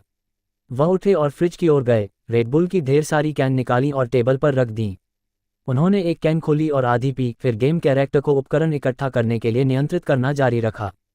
तो क्या अगर विस्फोट दर कम है? अगर एक दिन में नहीं मिला तो मैं 2 दिन इकट्ठा करूंगा। अगर 2 दिन में नहीं हुआ तो 3 दिन। वह ये पैसा जरूर कमाएंगे। चेतन जैन ने गेम में मैसेज भेजने के बाद मोबाइल निकाला और एक नंबर डायल किया। हर्ष भाई, इस समय कॉल करना तुम्हारा स्टाइल नहीं है। फोन कनेक्ट होने पर दूसरी तरफ से हल्की मजाकिया आवाज आई। चेतन ने दूसरी पार्टी के मजाक को नजरअंदाज किया और सीधे पूछा, सीधी बात करते हैं, तुम्हारा स्टूडियो कितने लोग दे सकता है? बस तुम हर्ष भाई एक शब्द कहो, मेरा पूरा स्टूडियो तुम्हारे लिए काम करेगा। मेरे पास यहाँ एक काम है, उपकरण इकट्ठा करने में मदद करो। एक उपकरण 20,000 का लेना है, लेकिन मैं एक बात पहले बता दूं, उस उपकरण की विस्फोट दर बहुत कम है। मेरे संघ के लोगों ने कल पूरी रात इकट्ठा किया और किसी को कुछ नहीं मिला। चेतन ने बोलने के बाद दूसरी पार्टी के जवाब का इंतजार किया, लेकिन उन्हें विश्वास था कि उनकी दी हुई कीमत को दूसरी पार्टी मना नहीं करेगी। फिर वही हुआ। ज्यादा देर नहीं हुई कि फोन से आवाज आई। कौन सा गेम, कौन से उपकरण, कितने? ये सुनकर चेतन ने जल्दी से कुछ बुनियादी जानकारी दोहराई। समझ गया। जयपुरपुर शहर, एक ऑफिस में। रोहन सेठी ने फोन काटा, ऑफिस के चारों ओर देखा और बोला, सब लोग एक पल के लिए रुकें, एक नया काम है, उपकरण इकट्ठा करना। एक उपकरण 15,000 का। मैं गेम की जानकारी बाद में ग्रुप में भेजूंगा, तुम लोग ध्यान रखना। इसके अलावा सुना है कि इस गेम की विस्फोट दर थोड़ी कम है। तुम लोग और लोगों से संपर्क कर सकते हो और कितना पैसा देना है वो तुम खुद तय करो। अगले दिन सुबह चांदनी टेक्सटाइल मिल्स। तान्या शर्मा ने ऑफिस को देखा और पाया कि यहाँ का लेआउट पिछली बार उनके आने से अलग था। चाहे कंप्यूटर हो, टेबल कुर्सियां हो या वे गमले वाले पौधे, वे सस्ते नहीं लग रहे थे। श्रीमान राज वाकई अपने लिए पैसा खर्च करने को तैयार हैं। ये कॉन्ट्रैक्ट है, वकील तान्या इसे देख लें। अगर कोई समस्या नहीं है तो आप साइन कर सकती हैं। जब तान्या अपनी सीट पर बैठी, राज ने पहले से तैयार कॉन्ट्रैक्ट को तान्या की ओर बढ़ाया। तान्या ने कॉन्ट्रैक्ट लिया और उसे खोलकर ध्यान से पढ़ा। थोड़ी देर बाद हल्के से भौहें सिकोड़ते हुए उन्होंने राज की ओर देखा। श्रीमान राज, इस कॉन्ट्रैक्ट में सामान्य रूप से कोई समस्या नहीं है, लेकिन एक छोटी सी डिटेल में बदलाव की जरूरत है। ओह, क्या समस्या है? राज ने आश्चर्य से तान्या को देखा। उनकी कंपनी के सभी कर्मचारी इसी कॉन्ट्रैक्ट पर साइन करते हैं। श्रीमान राज, चिंता करने की कोई बात नहीं। ये समस्या बस एक छोटी सी छिपी हुई खामी है और इसका ज़्यादा प्रभाव नहीं पड़ेगा। ये हमारी कंपनी की शुरुआती पूंजी वित्तपोषण प्रणाली है। कॉन्ट्रैक्ट में केवल महीने की शुरुआत में देय तनख्वाह के लिए तनख्वाह का जिक्र है, लेकिन यह नहीं बताया गया कि अगर कर्मचारी उस महीने में पूरा महीना काम किए बिना कंपनी छोड़ देता है तो उसका क्या होगा। इसलिए मेरा मानना है कि यह जोड़ा जाना चाहिए कि अगर कर्मचारी एक महीने के भीतर कंपनी छोड़ देता है तो बिना काम किए दिनों की तनख्वाह वापस करनी होगी। वरना अगर कुछ दुर्भावनापूर्ण लोग इस खामी का फायदा उठाते हैं और बार बार अलग अलग लोगों को व्यवस्थित करते हैं तो कंपनी में शामिल होने और छोड़ने के बाद पैसा इस्तेमाल करना मुश्किल होगा। तान्या ने बोलते हुए एक पेन उठाया और कॉन्ट्रैक्ट खोलकर एक धारा के नीचे एक शर्त जोड़ी। फिर उन्होंने इसे फिर से राज को सौंप दिया। मेरे हाथ से लिखी गई हिस्सा जोड़ें, इसे फिर से प्रिंट करें और मैं कॉन्ट्रैक्ट साइन कर रही हूँ। राज ने कॉन्ट्रैक्ट लिया और तान्या द्वारा जोड़ी गई नई शर्त को देखा। यह उचित थी और इसे कोई ज्यादती वाला कॉन्ट्रैक्ट नहीं माना जा सकता था। उनके पास अब केवल ये करना था कि श्रेया को तान्या की ज़रूरतों के अनुसार नया कॉन्ट्रैक्ट बनाना था। तान्या के रोजगार के पहले दिन नहीं, आधिकारिक रूप से कंपनी में शामिल होने से पहले ही उन्होंने कंपनी के संभावित नुकसान की एक संभावना को रोक दिया। राज को शक होने लगा कि तान्या को कंपनी में भर्ती करना सही फैसला था या नहीं। थोड़ी देर बाद श्रेया ने कॉन्ट्रैक्ट में संशोधन किया, उसे प्रिंट किया और फिर से तान्या को सौंप दिया। तान्या ने कॉन्ट्रैक्ट लिया और पुष्टि की कि कोई समस्या नहीं है, फिर साइन कर दिया। आधिकारिक रूप से कंपनी की कर्मचारी बन गईं। श्रीमान राज, मेरा वर्क स्टेशन कहाँ है? कॉन्ट्रैक्ट साइन करने के बाद तान्या ने राज को देखा और पूछा। चूंकि उन्होंने कॉन्ट्रैक्ट साइन कर लिया है, वह अब कंपनी की औपचारिक कर्मचारी हैं, तो स्वाभाविक रूप से उन्हें अपनी स्थिति पर काम करना होगा। ये सुनकर राज का शरीर अकड़ गया। उन्होंने तान्या को भर्ती करने के लिए विधि कोष खर्च करने की सोची थी। वे तान्या के कार्यस्थल के बारे में पूरी तरह से भूल गए थे। इस समय टेक्सटाइल मिल्स में अभी भी खाली ऑफिस थे। कंपनी का वित्त, लेखा और मानव संसाधन अभी भी घर से काम कर रहे हैं। सोचने के बाद उन्होंने तान्या की ओर देखा और हल्की शर्मिंदगी के साथ कहा, वकील तान्या, देखिए, हमारी कंपनी में अभी कोई अतिरिक्त ऑफिस नहीं है, तो आप कुछ समय के लिए घर से काम क्यों नहीं करती? चिंता न करें, अगर आप घर से काम करेंगी तो हम आपको भोजन और आवास सब्सिडी देंगे। राज की बातें सुनकर तान्या के चेहरे पर अजीब सा भाव आया। उन्हें लगा कि वह इस बॉस को और समझ नहीं पा रही हैं। इतना पैसा खर्च करके उन्हें भर्ती किया और फिर घर से काम करने को कहा। सामान्य तर्क के अनुसार अगर आप किसी कर्मचारी को भारी कीमत देकर भर्ती करते हैं तो क्या आपको उस कर्मचारी की कीमत को निचोड़ने की कोशिश नहीं करनी चाहिए? लेकिन राज के यहाँ उन्हें कोई काम का इंतजाम नहीं दिया गया और बस घर से काम करने की अनुमति दे दी गई। श्रीमान राज, कुछ तो करना होगा, जैसे जोखिम मूल्यांकन या ऐसा कुछ। राज ने ये सुना, सोचा और इतना पैसा खर्च करके तान्या को भर्ती किया।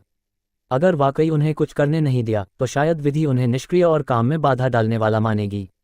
ठीक है वकील तान्या, कंपनी के पास अभी कोई महत्वपूर्ण मामले नहीं हैं जिन्हें आपको सुलझाना हो, लेकिन कंपनी के कई कर्मचारियों की शिक्षा ज़्यादा नहीं है। 2 दिन बाद कंपनी के कर्मचारियों के लिए एक कानूनी शिक्षा कक्षा आयोजित करने की तैयारी करें ताकि उन्हें संबंधित कानूनों और नियमों के बारे में और जानने को मिले। कानून का प्रचार करना है। समझ गई, मैं जल्द से जल्द जानकारी तैयार करूंगी। तान्या ने ये सुनकर सिर हिलाया। कंपनी के कर्मचारियों में कानूनी ज्ञान का प्रचार करना वाकई बहुत महत्वपूर्ण है। वकील तान्या, अभी समय है। मैं सहायक श्रेया से कह सकता हूं कि वह आपको कंपनी के माहौल से परिचित कराए। ये परेशानी होगी। तान्या ने सिर हिलाया। चूंकि वह कंपनी का हिस्सा बन चुकी हैं, उन्हें कंपनी के माहौल से परिचित होना चाहिए। कर्मचारी कैंटीन। मनोहर भाई, ये सेंसर दरवाज़ा कैसा है? केवल कंपनी की चाबी कार्ड वाले कर्मचारी ही अंदर आ सकते हैं और हर थोड़े समय में मैं इसे अपग्रेड करूंगा। अगर दूसरे कर्मचारी चाबी कार्ड उठा भी लें तो भी काम नहीं करेगा। इन दिनों कैंटीन में कोई हंगामा नहीं कर रहा। चलो। लोकेश राणा सीट पर बैठे सामने बैठे मनोहर सिंह को देखा और बोला, तुम्हारे पास अभी भी तरीका है। जब से इंडक्शन दरवाज़ा बदला गया तब से दूसरी फैक्ट्रियों के कर्मचारी अंदर नहीं आए। मनोहर सिंह ने भावुक होकर आह भरी। जब से कंपनी की कैंटीन शुरू हुई तब से दूसरी फैक्ट्रियों के लोग समय समय पर कैंटीन में घुस आते थे। खाना खाना ठीक है, अपनी वर्कशॉप के कर्मचारियों की निगरानी में जो कर्मचारी चुपके से घुसते हैं उन्हें जल्दी पकड़ लिया जाता है। उन्हें सबसे ज़्यादा परेशानी ये थी कि कुछ लोग नीचे खाना बनाते समय चुपके से दूसरी मंजिल पर आराम कक्ष में खेलने चले जाते थे। दूसरी मंजिल पर थोड़ा खेलने में कोई दिक्कत नहीं, लेकिन सावधानी तो बरतनी चाहिए। वे सिगरेट के टुकड़े इधर उधर फेंक देते हैं और उन सुविधाओं की बिल्कुल परवाह नहीं करते और चोरी भी करते हैं। एक दिन जब हमारे कर्मचारी काम के बाद दूसरी मंजिल पर खेलने गए तो अचानक पता चला कि एक बिलियर्ड गेंद गायब थी और एक टेबल टेनिस रैकेट गायब था और एक टूट गया था। ऐसा लगता था कि उन्होंने रैकेट से कुछ मारा था। निगरानी वीडियो की जांच करने पर पता चला कि यह किसने किया, लेकिन औद्योगिक क्षेत्र बहुत बड़ा है और कोई नहीं मिला। बस इतना ही कि श्रीमान राज का स्वभाव अच्छा है। जब उन्होंने इस बारे में श्रीमान राज को बताया तो श्रीमान राज ने केवल उन्हें लोकेश राणा को बुलाकर क्षतिग्रस्त और गायब चीज़ों को नई चीज़ों से बदलने को कहा। लेकिन अब जब ये सेंसर दरवाज़ा लग गया है तो उनकी चिंता बहुत कम हो गई है। अब दूसरी फैक्ट्रियों के लोग चुपके से नहीं घुस सकते। केवल तरीका होना काफ़ी नहीं, एक समझदार नेता भी चाहिए। यह इंडक्शन दरवाज़ा सस्ता नहीं है, लेकिन श्रीमान राज ने बिना सोचे इसे मंजूरी दे दी। लोकेश ने प्रशंसा के साथ कहा, वाकई श्रीमान राज के साथ सब कुछ ठीक है, लेकिन सुबह की कसरत बहुत दर्दनाक है। तुम्हें नहीं पता, इन दिनों मैंने 10 किलो से ज़्यादा वजन कम किया है। मनोहर सिंह ने शिकायत करने से खुद को रोक नहीं पाया। फिर एक सवाल याद आया। लोकेश को देखा और बोला, कैंटीन में अभी भी एक समस्या है और मैंने तय किया कि इसे हल करना चाहिए। और कोई समस्या? लोकेश की आंखें चमक उठीं। जब से वह खरीदारी विभाग और जीवन विभाग के निदेशक बने, उनकी रोजमर्रा की जिंदगी आरामदायक हो गई है। वर्कशॉप के लिए कुछ कपड़े और सामग्री की खरीदारी के अलावा उनका दिन का काम कैंटीन की खरीदारी था। वर्कशॉप की सामग्री को नियमित रूप से फिर से भरना पड़ता था और कैंटीन की खरीदारी और भी आसान थी। कम्युनिताई के पास रोजाना का निश्चित मेन्यू था और मनोहर सिंह मेन्यू के आधार पर सामग्री का अनुमान लगाते थे, फिर सहमत बाजार में फ़ोन करते थे। उस समय कोई कैंटीन में सामान पहुंचा देता था और उनकी ज़रूरत नहीं पड़ती थी। उनके पास करने को केवल खरीदारी की सूची और रसीदें रखना था और फिर एक रिपोर्ट बनाकर कंपनी के वित्त विभाग को भेजना था। तो उन्हें उस दिन पता नहीं था कि कंप्यूटर ऑफिस सॉफ्टवेयर सीखने के लिए कुछ समय खर्च करने के अलावा क्या करना है। इस समय उन्होंने सुना कि कैंटीन में अभी भी हल करने के लिए समस्याएं हैं और वह तुरंत उत्साहित हो गए। कोई बड़ी बात नहीं है, बस श्रीमान राज को चिंता है कि कर्मचारियों को खाना पर्याप्त न मिले, इसलिए उन्होंने मुझे हर व्यंजन को जितना हो सके उतना बनाने को कहा। मैंने ज़्यादा बनाया, लेकिन हर दिन कुछ बचा रहता था। मैंने सोचा कि अगली बार कम बनाऊंगा, लेकिन अगली बार वह पर्याप्त नहीं हुआ। मात्रा को नियंत्रित करना मेरे लिए मुश्किल है। कर्मचारियों को पर्याप्त खाना सुनिश्चित करने के लिए मैं केवल ज़्यादा बना सकता हूं, लेकिन इस तरह हर भोजन के बाद बहुत सारा खाना बच जाता है, जो वाकई बर्बादी है। मनोहर सिंह ने ये कहते हुए असहाय होकर आह भरी। हर बार जब वह इतना सारा खाना यूं ही बर्बाद होते देखते तो उनका दिल दुखता था। वह सब खाना था। लोकेश ने मनोहर सिंह की बातें सुनी और विचारपूर्ण ढंग से अपनी ठुड्डी छुई। बर्बादी शर्मनाक है, इसे वाकई बर्बाद नहीं करना चाहिए, लेकिन अगर ज़्यादा नहीं बनाया तो ये गारंटी नहीं दी जा सकती कि ये भोजन हर बार के लिए पर्याप्त होंगे। कर्मचारियों का भोजन सुनिश्चित करना होगा, इसलिए ज़्यादा बनाना जरूरी है। तो अब केवल एक सवाल बचा है, बचे हुए खाने को उचित तरीके से कैसे निपटाया जाए ताकि यह इतना बर्बाद न लगे। लंबे समय तक सोचने के बाद लोकेश ने खुशी से मनोहर सिंह को देखा। एक तरीका है, हम बचे हुए खाने को बेच सकते हैं।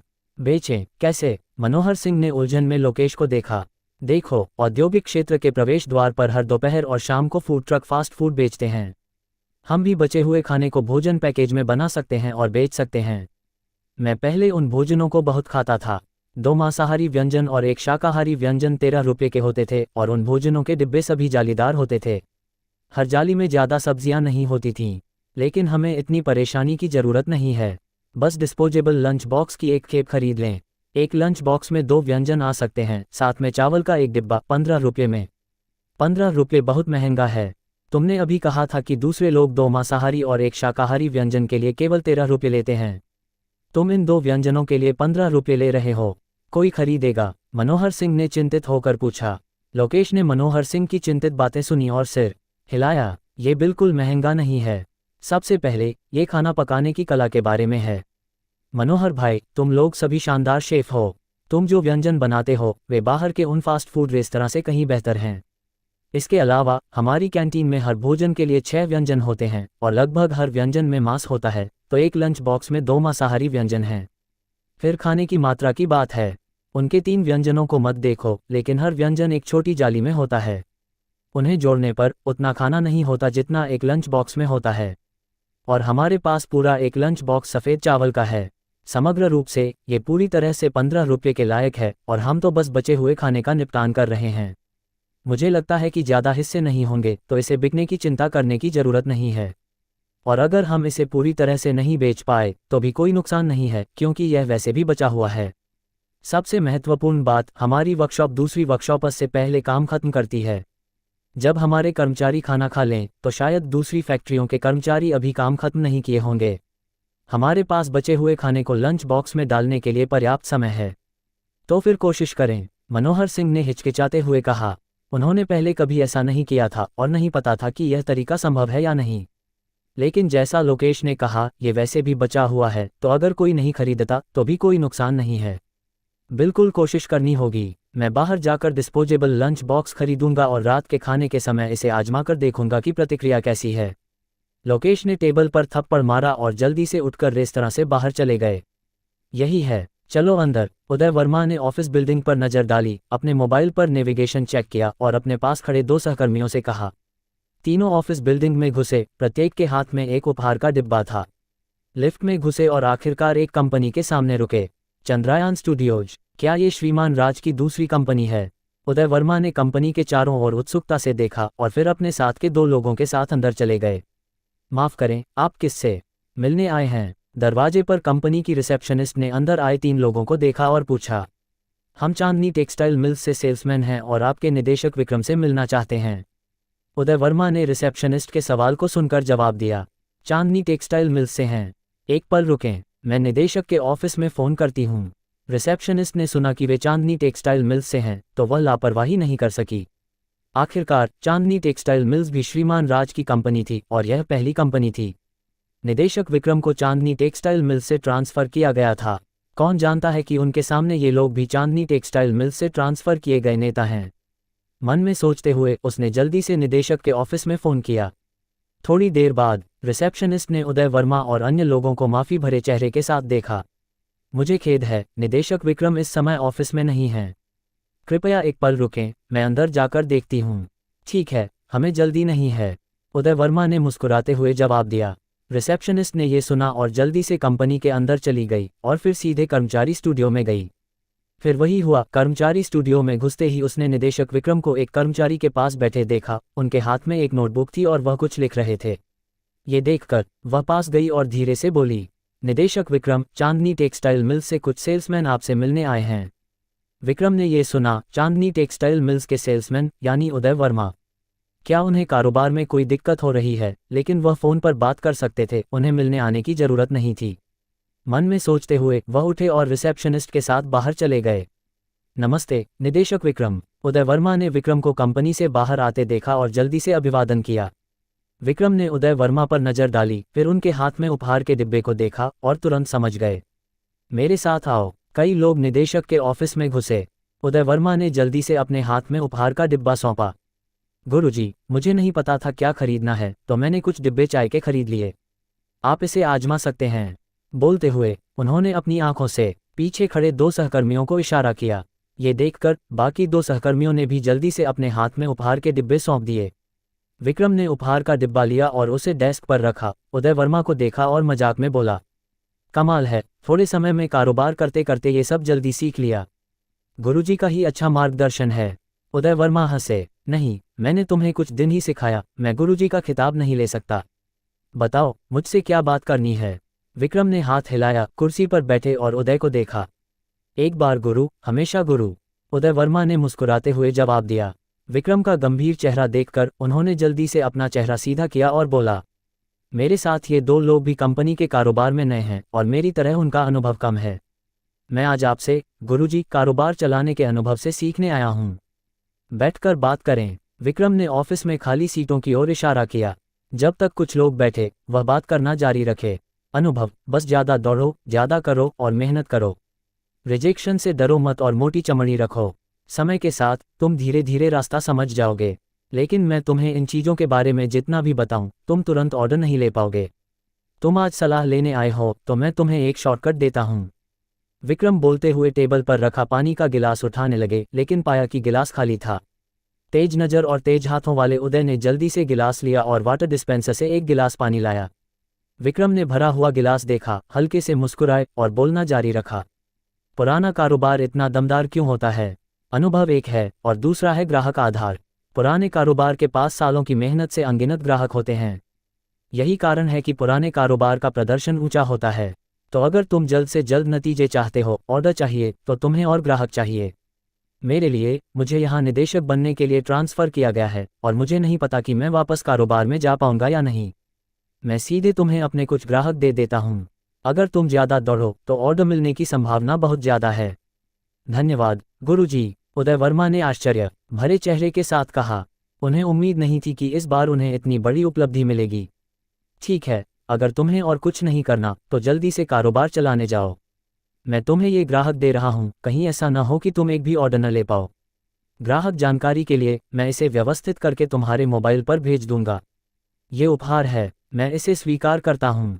विक्रम ने टेबल पर उपहार के डिब्बे पर थपथपाया। उनके सामने ये लोग सभी कारोबार चला रहे थे, तो उपहार और ऐसी चीजें देना जरूरी था। वह कुछ लोगों को यह विचार नहीं छोड़ सकता था कि बिना कुछ दिए बदले में कुछ मिलेगा। जब उदय वर्मा और अन्य लोग चले गए, विक्रम ने लापरवाही से एक उपहार का डिब्बा उठाया और ऑफिस से बाहर निकले, एक मोड़ घूमकर मैनेजर के ऑफिस में चले गए।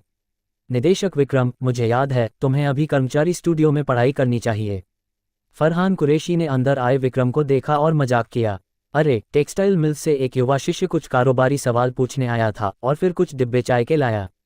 मैं इतना नहीं पी सकता, तो बस एक डिब्बा ले आया, तुम चखो, विक्रम ने कहा और उपहार का डिब्बा फरहान के डेस्क पर रख दिया। निदेशक विक्रम इतने विनम्र हैं, तो मैं इसे स्वीकार करता हूँ। फरहान ने मुस्कुराते हुए कहा, चाहे कुछ भी हो, ये दूसरी पार्टी की मेहरबानी थी। अगर वह मना करते तो ये बहुत अनादर होता। निदेशक विक्रम, तुम भी यहाँ हो। मैं तुम्हें ढूंढने की परेशानी से बच गया। मेरे पास कुछ है जो मैं अभी रिपोर्ट करना चाहता हूँ। ब्रिजेश पिल्लई अचानक बाहर से जल्दी में अंदर आए। क्या बात है, इतनी घबराहट में हो? फरहान ने जल्दी में आए ब्रिजेश पिल्लई को देखा और उलझन में पूछा। तियानलोन गेम्स के बारे में, मैं कुछ समय से तियानलोन गेम्स के बैकएंड डेटा पर नज़र रख रहा हूँ। आज तियानलोन के ऑनलाइन खिलाड़ियों की संख्या धीरे धीरे बढ़ रही है और आय भी बढ़ी है। भले ही यह ज़्यादा नहीं है, लेकिन ये धीरे धीरे बढ़ रही है, ब्रिजेश पिल्लई ने जल्दी से कहा। फरहान ने आश्चर्य भरे चेहरे के साथ देखा। क्या तुम्हें कारण पता है? अभी तक नहीं पता, लेकिन आय का स्रोत भी बहुत अजीब है। 90% से ज़्यादा आय सदस्यों से आ रही है, लेकिन ये लोग लगभग हमेशा तीसरे स्तर तक पहुंचने के बाद सदस्यता बंद कर देते हैं। ब्रिजेश पिल्लई ने बैकग्राउंड में डेटा को याद करते हुए अजीब से चेहरे के साथ कहा। क्या तीसरे स्तर के सदस्य को कोई खास इनाम मिलता है? विक्रम सुन रहे थे और अचानक पूछा। ये लोग सभी तीसरे स्तर तक रिचार्ज करते हैं। जाहिर है, तीसरे स्तर पर उन्हें जो चाहिए वह है। ब्रिजेश पिल्लई ने यह सुनकर सिर हिलाया। कोई कीमती इनाम नहीं है। बुनियादी सिक्का इनाम के अलावा एक अंगूठी है जिसमें भाग्य मूल्य जोड़ 1 है। विक्रम ये सुनकर उलझन में पड़ गए। उन्हें गेम के बारे में ज़्यादा नहीं पता था। वह ये नहीं समझ पाए कि जोड़ 1 भाग्य मूल्य वाला उपकरण क्या मतलब रखता है। लेकिन फरहान अलग थे, उन्हें गेम में उपकरणों के मूल्य पता थे। जोड़ 1 भाग्य मूल्य का गेम पर न्यूनतम प्रभाव पड़ता है। ये लोग इस अंगूठी को क्यों चाहते हैं? फरहान ने थोड़ा सोचा, लेकिन समझ नहीं पाए कि क्यों, और आखिरकार ब्रिजेश पिल्लई से बेबसी में बोले।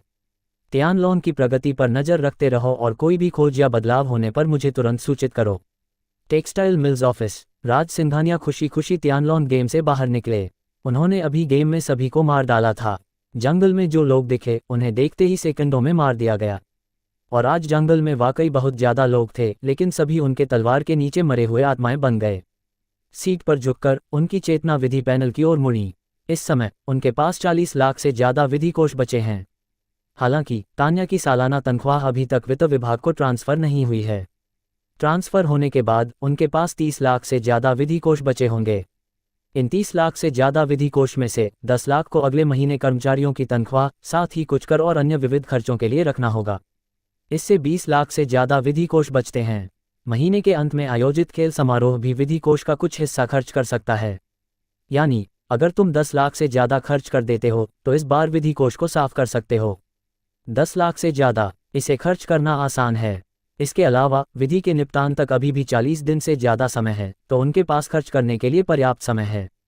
कर्मचारी कैंटीन। लोकेश राणा ने तब तक इंतजार किया जब तक कर्मचारियों ने रात का खाना खा लिया। फिर किचन में मनोहर सिंह को ढूंढने आए और पूछा, कैसा रहा मनोहर भाई? मैंने तुम्हारी मांग के अनुसार कुल 32 डिब्बे सब्जियों के पैक किए। प्रत्येक डिब्बे में 2 व्यंजन हैं। चावल के 38 डिब्बे हैं। मनोहर सिंह ने लोकेश को एक कोने में ले जाकर 2 बड़े कार्डबोर्ड बॉक्स की ओर इशारा किया और कहा, सब कुछ अंदर है, बाएं तरफ चावल और दाएं तरफ सब्जियां। लोकेश ने 2 बड़े कार्डबोर्ड बॉक्स को देखा और सीधे उनके पास गया। वह नीचे झुके और एक लंच बॉक्स और एक सब्जी का डिब्बा निकाला। उन्होंने उन्हें खोलकर देखा। ये पुष्टि करने के बाद कि कोई समस्या नहीं है, उन्होंने सिर हिलाया। ठीक है, मैं इसे दरवाजे पर ले जाकर आजमाता हूँ। मैं तुम्हारे साथ वहां चलता हूं। मनोहर सिंह ने 2 बड़े कार्डबोर्ड बॉक्स को देखा और कहा कि एक व्यक्ति अकेले इन्हें नहीं ले जा सकता। नहीं, बस मुझे कैंटीन के दरवाजे तक पहुंचाने में मदद करो। मैंने वर्कशॉप से गाड़ी निकाल ली है। गाड़ी से ले जाना बहुत सुविधाजनक है। लोकेश ने सिर हिलाया। यह उनका विचार था, तो वह दूसरों को परेशान नहीं करेंगे। और ये तो बस शुरुआत है। जब खरीदने वाले ज़्यादा होंगे तो मुझे भागना नहीं पड़ेगा। फिर मैं कैंटीन की खिड़की पर एक खिड़की खोलूंगा और उन्हें वहां से खरीदने दूंगा। ये कहानी जारी रहेगी। मिलते हैं अगले एपिसोड में। अगर आपको ये कहानी अच्छी लगे तो वीडियो को लाइक करें, हमारे चैनल को सब्सक्राइब करें और अपने दोस्तों के साथ शेयर करें।